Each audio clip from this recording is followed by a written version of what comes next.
하나님께도 우리 주님 말씀 따라합시다. 심판보다 사랑이 먼저다. 심판보다 사랑이 먼저다. 저는 오늘 심판보다 사랑이 먼저라는 제목으로 하나님 말씀을 나누도록 하겠습니다.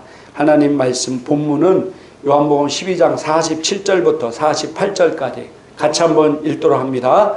사람이 내 말을 듣고 지키지 아니할지라도 내가 그를 심판하지 아니하노라. 내가 온 것은 세상을 심판하려 함이 아니요 세상을 구원하려 함이로다. 나를 저버리고 내 말을 받지 아니한 자를 심판할 리가 있으니 곧 내가 한 그 말이 마지막 날에 그를 심판하리라. 아멘. 많은 목사님들과 대화하다 보면은 하나님이 어떤 분이신가에 대해서 서로 다른 의견을 얘기할 때 참 제가 답답함을 많이 느낍니다. 똑같은 하나님을 믿는데 그 하나님에 대해서 이렇게 서로 견해가 다를까? 구약시대 하나님은 구약시대 이스라엘 백성에게 율법을 주고 행했습니다. 그래서 율법을 받은 이스라엘 백성들은 율법을 지키면 복을 받고 율법을 지키지 않으면 상을 받았어요. 저주를 받았고 심판을 받았습니다. 신약시대에 오셔서 예수님이 우리 죄를 위해서 십자가에 죽으시고 부활하셔서 우리에게 새로운 생명을 주시고 성령님을 이 땅에 보내주셔서 지금 우리가 은혜 시대 안에 살고 있습니다. 그래서 우리 구약시대의 해석과 신약시대의 해석이 전혀 다르게 해석돼야 된다고 저는 생각하는데, 아직도 많은 목사님들이 성경을 해석할 때 구약시대에 행했던 하나님이 지금도 동일하게 행하신다고 생각하는 분들이 많이 있다는 겁니다. 오늘 우리가 읽은 성경 본문에도 주님은 구원의 하나님이시 내가 세상을 심판하러 온 게 아니라고 이렇게 말씀하고 있습니다. 너희가 내 말을 듣고 지키지 아니할지라도 내가 심판하지 않는다는 거예요. 왜? 나는 이 땅을 구원하러 오셨지 심판하러 온 게 아니라는 거예요. 그러나 그것이 끝이 아니라, 그러나 마지막 날 네 생명이 다하는 때도 마지막이 될 수 있고 주님이 재림할 때 또 마지막이 될 수 있는데, 주님이 네 생명이 다하던 주님이 재림하던 그때에 심판할 리가 있으니 그 내가 너에게 한 말이 마지막 날에 그를 심판하겠다라고 말씀하고 있습니다. 하나님은 사랑의 하나님이십니다. 믿으십니까? 요한일서 4장 16절에 하나님은 사랑이시다. 하나님이 우리를 얼마나 사랑하시냐면요, 로마서 8장 32절에 같이 한번 읽겠습니다. 자기 아들을 아끼지 아니하시고 우리 모든 사람을 위하여 내어주신 이가 어찌 그 아들과 함께 모든 것을 우리에게 주시지 아니하겠느냐. 아멘. 하나밖에 없는 아들, 독생자 아들을 우리를 위해서 십자가에 처참하게 죽이시기까지 사랑하신 그 하나님이 얼마나 우리를 사랑하면 자기 아들까지도, 자기가 육신을 입고 오셔도 자기 생명을 버리시면서까지 우리를 사랑하셨다는 거예요.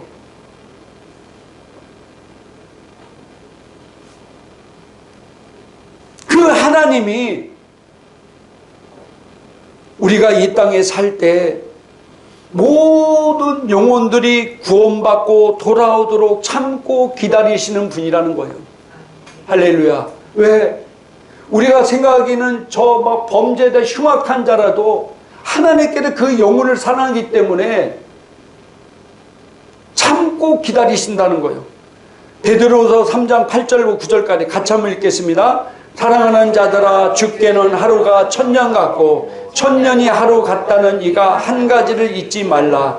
주의 약속은 어떤 이들이 더디다고 생각하는 것 같이 더딘 것이 아니라 오직 주께서는 너희를 대하여 오래 참으사 아무도 멸망하지 아니하고 다 회개하게 이르기를 원하시느니라. 아멘. 그 흉악한 범죄자라 할지라도 하나님이 그를 참고 기다리실, 그 영혼이 멸망당하지 않고 참고 기다리는 그 모든 영혼들이 다 회개하고 돌아오기를 하나님은 원하신다는 거예요.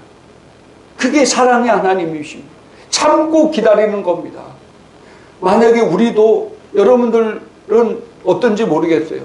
예수님 믿자마자부터 신앙생활 잘 해서 한 번도 넘어짐 없이 막 끝까지 올라온 분도 많은가 모르는데 저는 그러지 못했어요. 목사인 저도 자빠졌다가 넘어졌다가 죄의 길로 갔다 이리 갔다 저리 갔다. 그때 하나님께서 나를 심판했다고 하면 내가 이 자리에 있겠어요?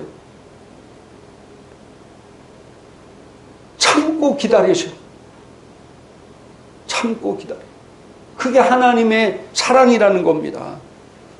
탕자 아버지가 그 아들이 돌아오기를 기다렸던 것 같이 하나님은 참고 기다리시고 계시다는 사실입니다. 할렐루야. 근데 주변 목사님들이 사람들에게 어떤 일이 생기면은 하나님이 심판이요, 하나님이 치셨다고 이렇게 얘기하는 분들이 많이 있습니다. 물론 하나님이 하신 일도 있습니다. 제가 그걸 부인하는 건 아닙니다. 그러나 모든 일을 다 하나님이 하셨다는 거예요.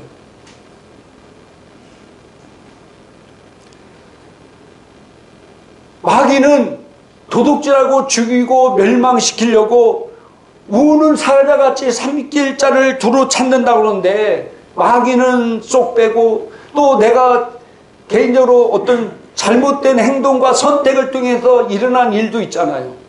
내가 무지하고 내가 실수하고 그래서 일어난 일도 있잖아요. 그런 걸 빼고 다 하나님이 오셨다는 거야. 하나님. 무슨 일이 생기면은. 난 그런 걸 때 너무 답답하고 너무 마음이 아파.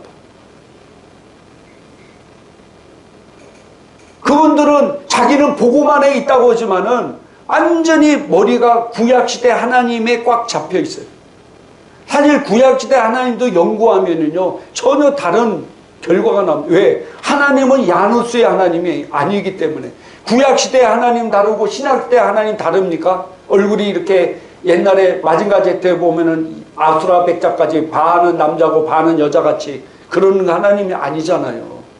구약시대 하나님이나 신약시대 하나님 똑같은 하나님이. 물론 구약시대는 율법에 따라 행하셨고 신약시대는 복음 은혜에 따라 행하시는 분이지만은 전혀 다른 분이 아니라는 사실입니다. 요한복음 10장 10절에 같이 읽겠습니다. 도둑이 오는 것은 도둑질하고 죽이고 멸망시키는 것뿐이요 내가 온 것은 양으로 생명을 얻게 하고 더 풍성히 얻게 하려는 것이라. 아멘. 도둑이 오는 것은 도둑질하고 죽이고 멸망시키는, 이 도둑이 바로 원수마귀 사탄이에요. 얼마나 보면은요, 성경에는 원수도 사랑하라고 그랬죠. 원수도. 근데 고린도 15장에 보면은 멸망받은 우리의 원수 마귀라고, 마귀를 원수라고 그랬어. 원수. 이 마귀가 우리의 원수라는 거예요. 원수. 절대로 용서받지 못할 원수. 왜? 우리를 죽이고 도둑질하고 죽이고 우리 영혼을 도둑질하고 죽이고 멸망시키기 때문에. 그 원수 마귀 사탄이 지금도 베드로전서 5장 8절 한글 킨제 성경 읽겠습니다. 정신을 차리고 깨어있으라. 이는 너희 대적 마귀가 울부짖는 사자처럼 삼킬 자를 찾아 두루 다니기 때문이라. 아멘. 정신을 차리고 깨어있으라는 거예요. 이 원수 마귀 사탄이 지금도 삼킬 자를 찾아 두루 다니기 때문이다. 그러니까 우리의 삶 가운데 일어나는 많은 일들이 누구에게 일어난다고요? 원수마귀 사탄으로부터 온다는 거예요. 그럼에도 불구하고 많은 목회자들은 뭔 일만 생기면 다 하나님 하셨다고 그래요. 하나님도 억울할 것 같아요. 아, 내가 안 했는데 왜 자꾸 내가 했다고 그래. 좋은 일도 아니고, 누구 두들겨 맞고 치고 병들고 뭐면 하나님이 치셨다고 하니까 나는 안 쳤는데 왜 나한테 했다고 그래? 막 이럴 거 아니에요. 나 억울해.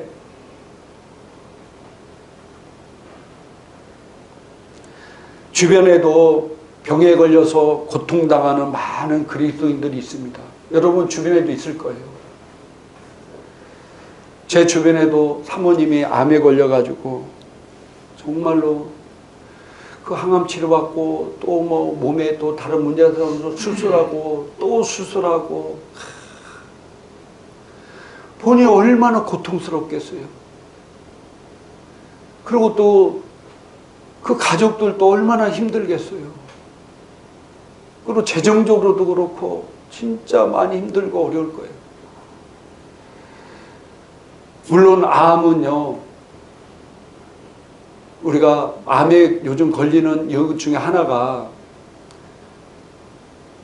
환경이 오염되고 먹는 음식 이런 것들이 너무 많이 화학 첨가제, 옛날에 그냥 매운 거 매우려면 고춧가루 넣어서 맵게 했는데 요즘은 뭐 고춧가루도 안 되니까 거기다가 화학 첨가제를 막 집어넣어서 뭐 완전히 맵게 만들고, 그걸 또 젊은 애들은 맛있다고 먹고, 그런 것들이 몸에 쌓이면 결국 암에 걸리고 별의별 질병 다 걸리는 거예요. 화학 첨가제는요, 사람 몸을 건강하게 할 수가 없습니다. 또 뭐 스트레스, 요즘 스트레스를 너무 많이 받잖아요. 물론 인간들이 자초한 측면도 있어요. 근데 어쨌든 간에 스트레스를 많이, 이런 것 때문에 암에 걸리기도 하고 여러 가지 질병에 걸리기도 합니다. 그러나 질병 그 자체도 원래 하나님의 뜻이 아닙니다. 성경을 보면은요, 여러 가지 질병이, 물론 이 질병이 좀 아까 얘기했처럼 어떤 오염된 환경이라든지 뭐 화학 첨가물이 이런 것 때문에 오기도 하고, 또 성경에 보면은요, 마귀로부터 오는 질병이 진짜 많이, 어떤 질병이 마귀로 왔다 온 게 아니라 성경에 보니까 마귀 때문에 왔던 질병들이 너무 많이 있다는 거예요. 제가 이렇게 찾아보니까요, 귀머거리, 소경, 간질, 경련, 척추 근골격 장애, 이게 뭐냐면은요, 18년 동안 꼬부라져도 펴지 못했던 여인, 오늘날 이 병명이 척추 근골격 장애예요. 또 정신질환, 완전히 미쳐버리는 거. 우리 거라사의 귀신 들린 그 남자는 완전히 미쳐버려가지고 무덤 속에서 막 무덤에서 살고 있잖아요. 또 사울왕은 정신적 우울, 창란, 이거 귀신으로부터 왔습니다. 또 유다, 가룟 유다 알죠? 가룟 유다는 극심한 죄책과 절망, 누구로부터 왔냐? 마귀로부터 왔습니다. 또 사회적 집단적 혼란, 계시록 18장 2절에 보니까 바벨론의 귀신 등의 역사를 통해서 말세에는 귀신의 지배가 인간의 삶과 사회를 지배하는 것을 계시록 18장 2절에 보여주고 있습니다. 마귀는요, 우리에게 육신적 질병, 정신적 문제, 영적인 문제의 파괴에서 모든 영향력을 주고 있는 것을 우리가 보게 됩니다. 마귀로부터 오지 않은 질병이라 할지라도 질병의 근원은 마귀로부터 온 겁니다. 그렇기 때문에 우리가 이 질병을 물리칠 때 예수 이름으로 쫓아내야 되는 겁니다. 할렐루야. 근데 많은 목사님들이 그런 걸 보고 다 하나님이 하셨다고 그래요. 저는 막 그런 얘기를 듣는데 너무 마음이 아프고 막 속이 상해요. 그 개척교회 목사님 사모님이 뭔 죄가 그렇게 많길래 그 암에 걸려가지고 그렇게 고통당합니까? 그런 사람이 한두 명이 아니야. 주변에 그리스도인들이 질병 가운데 있는 분이 많은데 그분들이 도대체 얼마나 죄가 많아서 하나님이 치셨을까요? 지금 한국 땅에도 엄청난 죄를 짓고도 떵떵거리며 잘 살고 있는 사람이 얼마나 많습니까? 지금 한국교회에 이단들이 많은데요, 그 이단의 교주가 천하보다 한 영혼이 귀하다고 그랬는데 그 수십만 명을 지옥으로 이끌고 가는 이단 교주도요, 알고 있어요. 아니 왜 그들에게는 하나님이 침묵하고 계신가요? 천하보다 한 영혼이 귀한데 이 안에 지금 막 수십만 명이 속되도 다 지옥으로 지금 이끌고 가고 있는 교주들이 있는데 그 안에도 별지라 온갖 범죄를 다 저지르고 있는데 하나님 왜 그들에게는 침묵하시고 개척교회 사모님 뭐 얼마나 큰 죄를 저질렀길래 그 사모님은 그렇게 암 때문에 가지고 그렇게 고통당하고 온 가족이 어려움 가운데 있냐 이거예요. 우리가 잘 알아야 됩니다. 모든 것이 다 하나님으로부터 온 게 아니라 내 개인적으로 실수로도 올 수도 있고 마귀로부터 올 수 있고 근데 거의 근원이 마귀로부터 오는 거예요. 예수님이 오신 건 내가 양으로 생명을 얻고 더 풍성한 삶을 살리라 해서 오셨다고 그랬지 우리에게 뭐 징계 주고 심판하고 막 고통 주려고 오신 분이 아닙니다. 초림 예수님은 물론 재림 때는 다르시겠지만은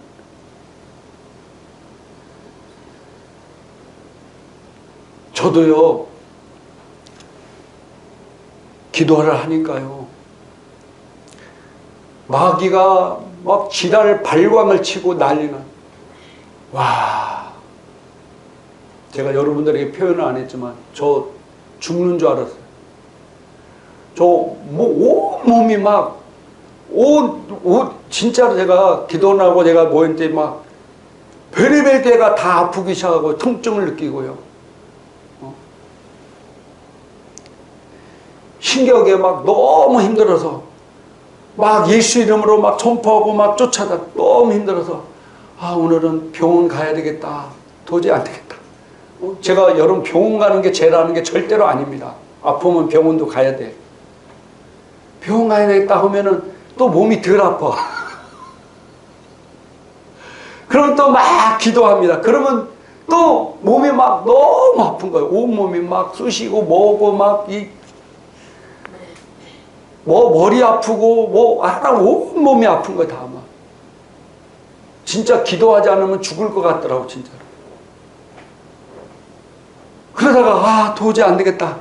오늘은 병원 가야지. 그러면 또 고통이 한 예를 들어 5인데 그렇게 또 마음먹으면 한 2, 3으로 떨어져. 제가 지금 석 달 동안 그렇게 싸우고 있어요. 신기하죠. 재정적으로도 어려움 주고요. 이 마귀가 얼마나 지랄 발광하고 해서 내가 마귀가 기도하는 걸 이렇게 싫어하는구나. 그러나 우리는 두려워할 것이 없습니다. 할렐루야. 두려워할 것이 없습니다. 왜냐? 누가복음 10장 19절 읽겠습니다. 내가 너희에게 뱀과 정갈을 밟으며 원수의 모든 능력을 제할 권능을 주었으니 너희를 해칠 자가 결코 없으리라. 아멘. 내가 너희에게 뱀과 정갈을 밟으며 원수의 모든 능력을 제할 권능을 주었으니 너희를 해칠 자가 결코 없으리라. 할렐루야. 마귀가 절대로 나를 해칠 수 없습니다. 내가 마귀 사탄의 발로 짓밟아 버릴 수는 있지만은 마귀는 나를 어찌할 수가 없습니다. 할렐루야. 담대하게 나가면 됩니다. 담대하면. 마가복음 16장 17절 18절까지 같이 읽겠습니다. 믿는 자들에게 이런 표적이 따르니 곧 그들이 내 이름으로 귀신을 쫓아내며 새 방언을 말하며 뱀을 집어 올리며 무슨 독을 맞을지라도 해를 받지 아니하며 병든 사람에게 손을 얹어 나으리라 하시더라. 아멘. 믿는 자들에게 이런 표적이 따르니 너희가 내 이름으로 귀신을 쫓아내며 새 방언을 말하며 무슨 독을 맞을지라도 해를 받지 아니하며 병든 자에게 손을 얹어 나으리라 하시다. 할렐루야. 우리에게 그런 능력이 있습니다. 그럼 우리는 두려워하거나 걱정하거나 염려할 거 없습니다.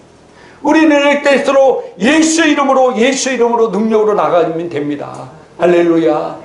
하나님 나라는요, 고린도서 4장 20절에 읽겠습니다. 하나님 나라는 말에 있지 아니하고 오직 능력에 있습니다. 할렐루야. 오직 능력, 이 능력이 두나미스인데 성령입니다. 우리가 깨어 기도하면은요, 기도로 믿음으로 담대히 나가면은 우리는 반드시 승리하고 하나님께 영광 돌릴 수밖에 없습니다. 할렐루야. 내가 원수마귀 사탄이 나를 공격을 할 때로 원수마귀 사탄은 나를 공격할 수 있어. 예수님도 공격했는데, 예수님도 시험했는데 뭐 나라고 가만히 있겠습니까? 그렇지만은 예수님이 그 원수마귀 사탄을 이기고 이길 권능을 우리에게 이미 주셨습니다. 골로새 2장 15절에 통치자들과 권세를 무력하여 드러내 구경거리로 삼으시고 십자가로 그들을 이기셨느니라. 이기신 하나님이 내 안에 나와 함께 하십니다. 그 하나님이 우리를 통해서 능히 원수마귀 사탄의 권세를 이기도록 만드셨어요. 그래서 우리가 믿음으로 기도로 담대히 나가면은 우리는 반드시 승리할 수밖에 없습니다.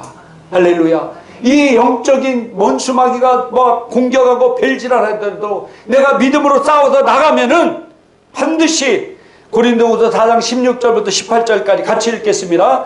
그러므로 우리가 낙심하지 않았노니 우리의 겉사람은 낡아지나 우리의 속사람은 날로 새로워지도다.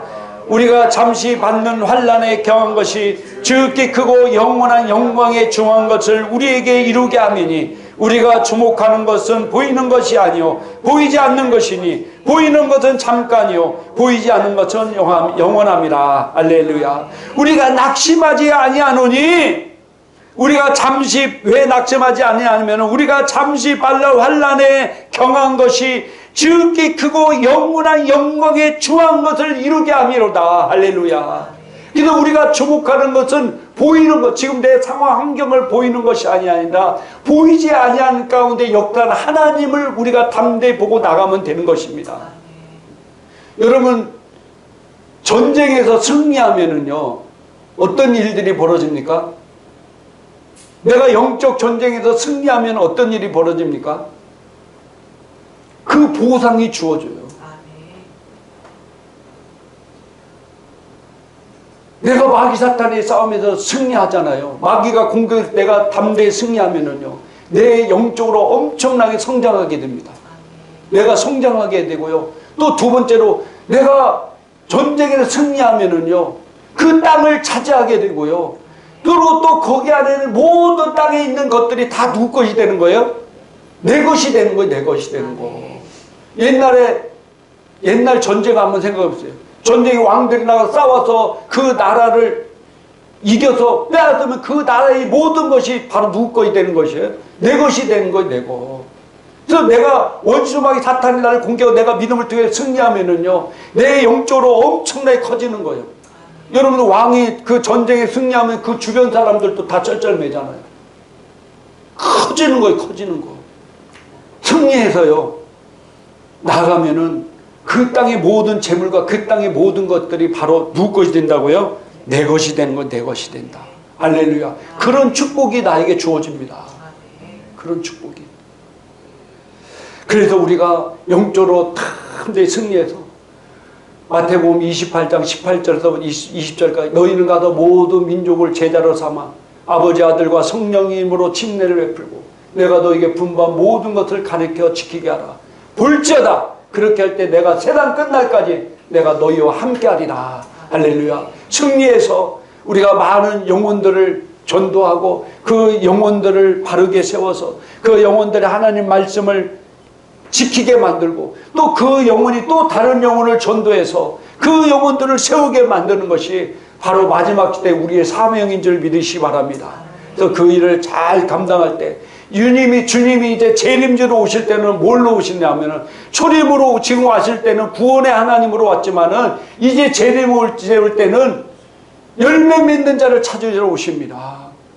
성경에 보니까 주님은 열매 맺는 자를 찾으신데 열매 없는 나무마다 도끼가 그 안에 도끼가 그 나무겠더라. 그래서 열매 맺지 않는 나무는 도끼로 뭐라고요? 찍어서 불사르겠다고 말씀하셨어요. 그래서 우리는 열매 맺는 삶을 살아야 됩니다. 우리 오늘 예배 참다 우리 행복한 게 성도님들과 전 세계에서 이 방송을 보시는 분들은 영적으로 담대히 승리하시고 열매 맺는 삶을 통해서 주님 앞에 크게 쓰임받고 영원토록 주님과 함께하는 놀라운 축복이 임하기를 주님의 이름으로 축복합니다. 할렐루야. 우리 기도하겠습니다. 이 시간 오늘 말씀을 생각하 기도하여 주시고, 이 시간 우리가 성찬을 뗄 텐데 성찬 가운데 역사하신 주님의 은혜가 이 시간 동일하게 이 시간 우리 가운데 임하기 위해서 우리 같이 동성으로 간절히 기도하겠습니다.